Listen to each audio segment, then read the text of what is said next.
প্রিয় ছাত্রছাত্রীবৃন্দ, আমার চ্যানেলে তোমাদের সকলকে স্বাগতই জানাই। আজ তোমাদের সামনে যে প্রশ্ন উত্তরটি এনেছি সেটি বাঁকুড়া বিশ্ববিদ্যালয়ের ইতিহাস মেজর, মাইনর ও এমডিসির প্রথম সেমিস্টারের প্রশ্ন উত্তর। এই ভিডিওতে দুটি প্রশ্ন এবং দুটি উত্তর আছে।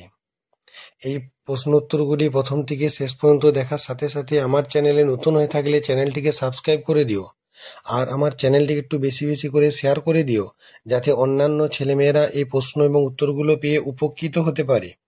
দেখো, আজকের 1 নম্বর প্রশ্নটি হলো, ভারত রোম বাণিজ্যের কারণ কি ছিল? উত্তর: প্রাচীন ভারতের বাণিজ্যের ইতিহাসে ভারত রোম বাণিজ্য একটি অতি উল্লেখযোগ্য ঘটনা। ভারত রোম বাণিজ্য বিষয়ে তথ্য মুদ্রা, শিলালেখ ও লিখিত বিবরণ থেকে পাওয়া যায়। লিখিত বিবরণ যথা গ্রিক নাবিকের লেখা Periplus of the Erythraean Sea, স্ট্রাবোর ভূগোল, প্লিনির ন্যাচারাল হিস্ট্রি, টলেমির জিওগ্রাফি এ বিষয়ে বিস্তারিত তথ্য দেয়। ভারত রোম বাণিজ্যের সময়কাল ছিল খ্রিস্টপূর্ব 1ম শতক থেকে খ্রিস্ট 4র্থ শতক পর্যন্ত।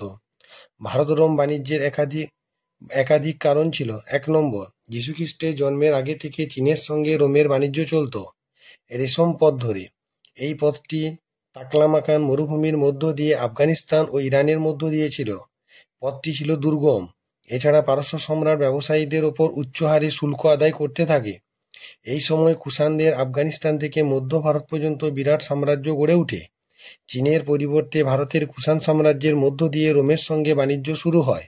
2 নম্বর, 45 খ্রিস্টাব্দে হিপ্পোলাস মৌসুমী বায়ুর গতিপথ আবিষ্কার করলে ভারত রোম বাণিজ্যের গতি বৃদ্ধি পায়।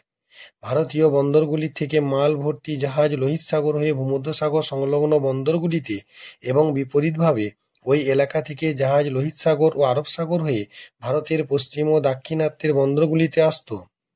3 নম্বর, সম্রাট অগাস্টাস রোমের সম্রাট হলে রোম সাম্রাজ্যে শান্তি প্রতিষ্ঠিত হয়। এ সময় আবার ভূমধ্যসাগর ও লোহিত সাগর এলাকার বাণিজ্যের কর্তৃত্ব আরবদের হাত থেকে রোমানদের হাতে চলে যায়, ফলে সমুদ্রপথে বাণিজ্য নিরাপদ হয়ে ওঠে। 4র্থত, ভারতীয় শিল্প সামগ্রী যথা ভারতীয় মসলিন বস্ত্র, পশম ও মশলার বিরাট চাহিদা ছিল রোমে। প্লিনি বলেছেন, বাণিজ্যের কারণে প্রতি বছর 50 মিলিয়ন স্বর্ণমুদ্রা রোম থেকে ভারতে চলে যেত। 5 নম্বর, ভারত ও রোম বাণিজ্যের শ্রীবৃদ্ধিতে কুষাণ ও সাতবাহন রাজাদের ভূমিকা ছিল গুরুত্বপূর্ণ। কুষাণ শাসক দ্বিতীয় কদফিসেস ও কনিষ্ক নিম্ন সিন্ধু অঞ্চলের বন্দরের মাধ্যমে রোমের সঙ্গে বাণিজ্যে যোগাযোগ স্থাপনে সক্ষম হয়েছিলেন এবং সাতবাহন রাজারা ভারত রোম বাণিজ্যকে নিয়ন্ত্রণাধীনে রেখেছিলেন। সুতরাং বলা যায় যে প্রাচীনকালে ভারত রোম বাণিজ্য জলপথে কুষাণ আমলে সর্বোচ্চ স্তরে পৌঁছে যায়। এই বাণিজ্যে রোমের থেকে অর্থনৈতিক দিক থেকে ভারত বেশি লাভবান হয়েছিল। পরবর্তী প্রশ্ন দেখো, প্রাচীন ভারতে গিল্ডের উদ্ভব ও ক্রিয়াকলাপের উপর একটি সংক্ষিপ্ত টিকা লেখো। উত্তর দেখো, উৎপত্তি। গিল্ডের উৎপত্তি সম্পর্কে সুনির্দিষ্টভাবে কিছু জানা যায় না। সেই সময়ে কবে এবং কিভাবে গিল্ডের উদ্ভব হয়েছিল তার কাল নির্ধারণ করাও সম্ভব নয়। তবে এটুকু মনে হয় যে সুদূর প্রাচীনকালে শ্রমিক এবং কারিগর শ্রেণী একদিকে নিজেদের অধিকার এবং আত্মরক্ষার তাগিদে এবং অন্যদিকে ধনী মালিকদের অত্যাচারের হাত থেকে বাঁচাতে সমবায় সংঘ গঠন করেছিল। এ সমস্ত সংগঠন শুধুমাত্র কারিগর ও শ্রমিকদেরই নয়, সেনা, পুরোহিত, এমনকি চোরদেরও ছিল।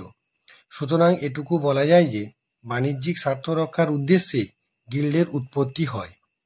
কার্যকলাপ। গিল্ড ছিল একটি স্বশাসিত সংস্থা। প্রত্যেক সংস্থার মতো গিল্ডেরও বিভিন্ন ক্রিয়াকলাপ ছিল। 1 নম্বর, গিল্ড বিভিন্ন উৎপাদিত দ্রব্যের মান এবং বিক্রয় মূল্য ধার্য করত এবং এ ব্যাপারে এই সংগঠনের কথাই ছিল শেষ কথা। 2 নম্বর, এই সংগঠনের নিয়মকানুন মানা ছিল আবশ্যক। এই আইন অমান্য করলে শাস্তির ব্যবস্থা ছিল। গিল্ডের নিজস্ব বিচার সভায় দোষীদের উপর শাস্তি আরোপ করা হতো, প্রয়োজনে তার পেশা থেকে বঞ্চিত করা হতো।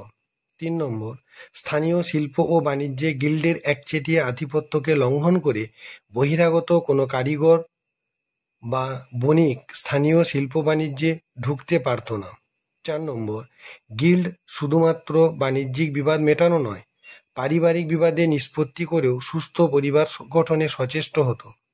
5 নম্বর, গিল্ডের কোনো সদস্যের অকাল মৃত্যু হলে সেই সদস্যের স্ত্রী ও সন্তানাদির ভরণপোষণের দায়িত্ব বহন করত গিল্ড।